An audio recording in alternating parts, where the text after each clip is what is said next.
그때 마침 두어 사람이 와서 빌라도가 어떤 갈릴리 사람들의 피를 그들의 제물에 섞은 일로 예수께 아뢰니 대답하여 이르시되 너희는 이 갈릴리 사람들이 이같이 해 받음으로 다른 모든 갈릴리 사람보다 주가 더 있는 줄 아느냐? 너희에게 이르노니 아니라. 너희도 만일 회개하지 아니하면 다 이와 같이 망하리라. 또 실로암에서 망대가 무너져 치어 죽은 18사람이 예루살렘에 거한 다른 모든 사람보다 죄가 더 있는 줄 아느냐? 너희에게 이르노니 아니라. 너희도 만일 회개하지 아니하면 다 이와 같이 망하리라.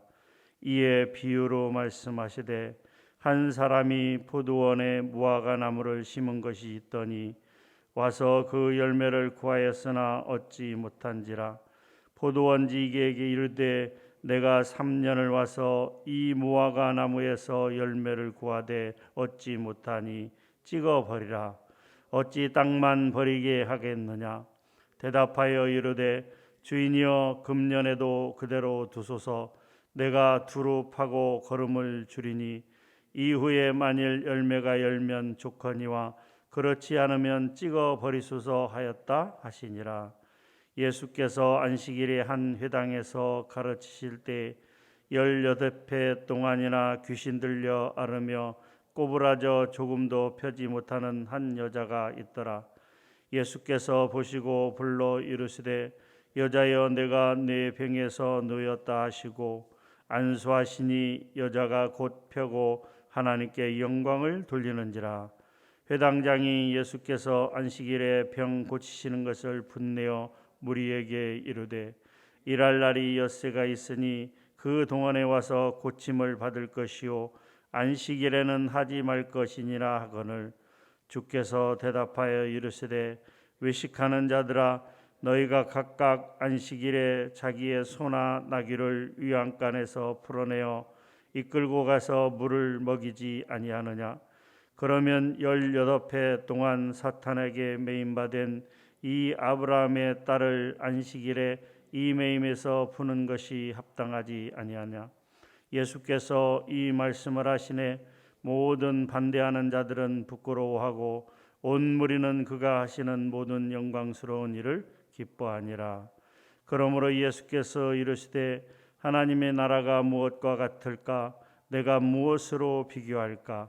마치 사람이 자기 채소밭에 갖다 심은 겨자씨 하나를 같으니 자라 나무가 되어 공중의 새들이 그 가지에 깃들였느니라. 또 이르시되 내가 하나님의 나라를 무엇으로 비교할까? 마치 여자가 가루 서말 속에 갖다 넣어 전부 부풀게 한 누룩과 같으니라 하셨더라.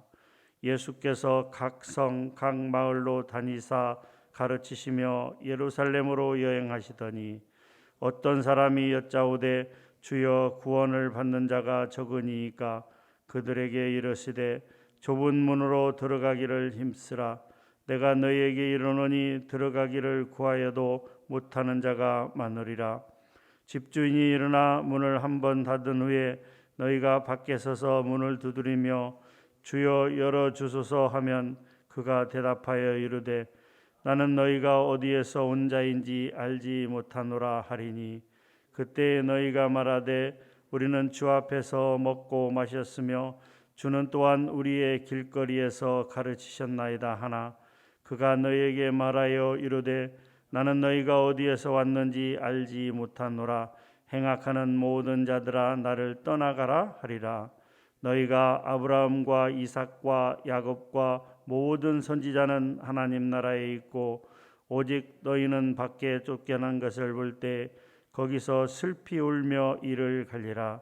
사람들이 동서남북으로부터 와서 하나님의 나라 잔치에 참여하리니 보라 나중된 자로서 먼저 될 자도 있고 먼저 된 자로서 나중될 자도 있으라 하시더라. 곧 그때 어떤 바리새인들이 나와서 이르되 나가서 여기를 떠나소서 헤롯이 당신을 죽이고자 하나이다. 이르시되 너희는 가서 저 여우에게 이르되 오늘과 내일은 내가 귀신을 쫓아내며 병을 고치다가 제3일에는 완전하여지리라 하라.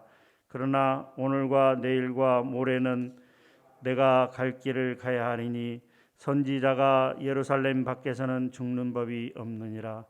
예루살렘아 예루살렘아 선지자들을 죽이고 내게 파송된 자들을 돌로 치는 자여, 암탉이 제 새끼를 날개 아래에 모음같이 내가 너희의 자녀를 모으려 한 일이 몇 번이냐.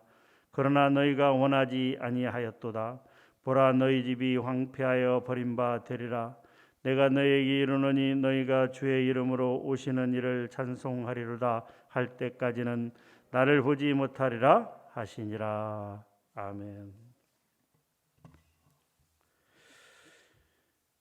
1절부터 5절까지는 당시 발생했던 두 사건을 통해 하나님의 심판이 임하기 전에 회개할 것을 촉구하고 있는 내용입니다. 두 사건이라고 하는 것은 빌라도가, 당시의 총독인 빌라도가 갈릴리 사람들을 성전에서 학살한 사건과 실로암 망대가 무너진 사건을 말합니다. 당시 유대인들은 모든 재난의 원인을 죄의 결과로 인한 형벌로 보았습니다. 그래서 두 사건에서 죽은 사람들도 그들의 죄로 인해서 벌을 받아서 죽은 것이라고 생각을 했습니다. 그러나 예수님은 유대인들의 그릇된 인과론적인 형벌관을 지적을 하면서 누구나 회개하지 아니하면 이와 같이 멸망할 것이라고 경고를 하신 것입니다. 또한 6절부터 9절까지는 포도원에 심은 무화과 나무에서 열매를 찾고 있는 포도원 주인에 관한 비유입니다. 이 비유는 하나님의 은혜와 사랑을 입고도 그에 합당한 열매를 맺지 못하고 있는 유대인들에게 회개를 촉구하기 위해서 주신 내용입니다. 이 비유에서 주인은 하나님을 비유하고 있고요.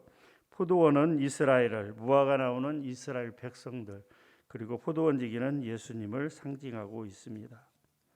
6절과 7절에 보게 되면 포도원 주인은 포도원에 무화과 나무를 심어놓고 3년 동안 매년 와서 열매를 찾았으나 얻지 못합니다.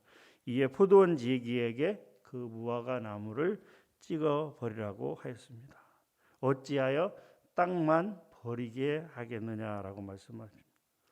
하나님은 이스라엘 백성들에게 수많은 은혜를 베푸셨지만 결국 이스라엘 백성들은 하나님의 뜻에 합당한 열매를 맺지 못하였다라고 하는 것입니다.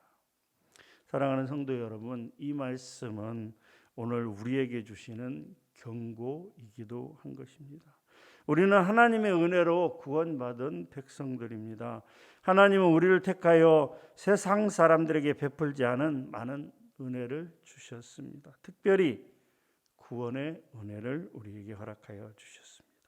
그리고 이제 그에 합당한 열매를 맺기를 원하시는 것입니다.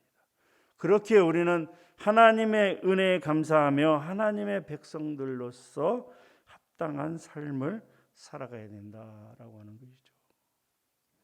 포도원 주인은 3년을 기다리며 열매를 구하였으나 얻지 못하자 포도원 지기에게 말하기를 그 무화과 나무를 찍어 버리라 말씀합니다.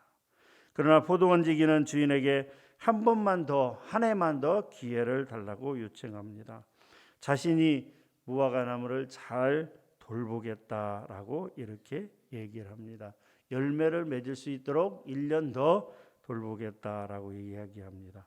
그러나 만약 1년 이후에도 열매를 맺지 못하면 찍어 버리소서라고 말합니다. 우리는 여기서 하나님의 인내를 생각하게 됩니다. 하나님은 길이 참으시는 분입니다. 하나님은 모든 백성들이 회개하고 돌아오기를 원하시는 분입니다.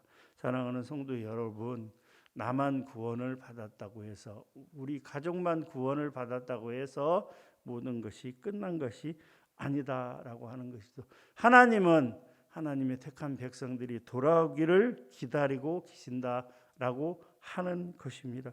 그렇게 우리는 우리의 가족과 우리의 이웃 중에서 아직도 하나님께 돌아오지 않고 있는 사람들을 위해서 부지런히 복음을 전해야 된다라고 하는 것입니다. 우리가 살아가는 이유가 무엇입니까?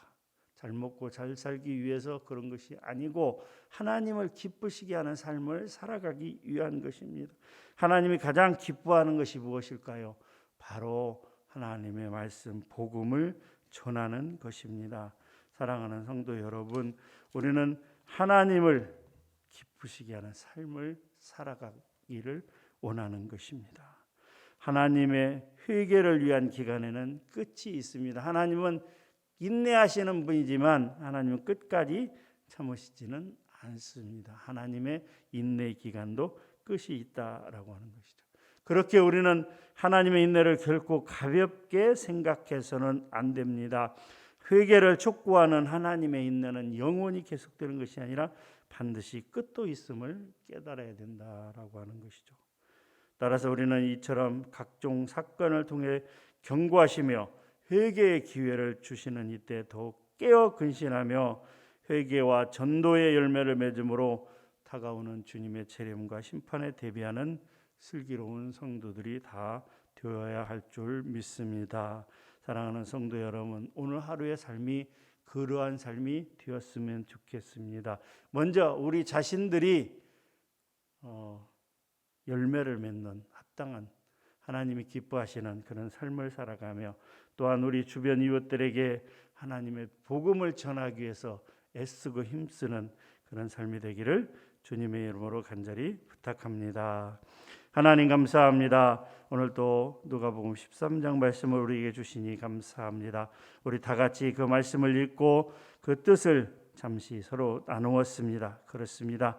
하나님, 믿는 자로서 구원받은 자로서 그에 합당한 삶을 살아갈 수 있도록 은혜 베풀어 주시며 또한 우리 가족과 우리 이웃 중에 우리가 아는 많은 사람 중에 아직도 하나님을 알지 못하고 하나님을 부인하고 거부하는 자들에게 끊임없이 하나님의 복음을 전하는 그런 오늘 하루의 삶을 살아갈 수 있도록 은혜 베풀어 주시옵소서. 감사합니다. 예수님의 이름으로 기도하옵나이다. 아멘. 세 가지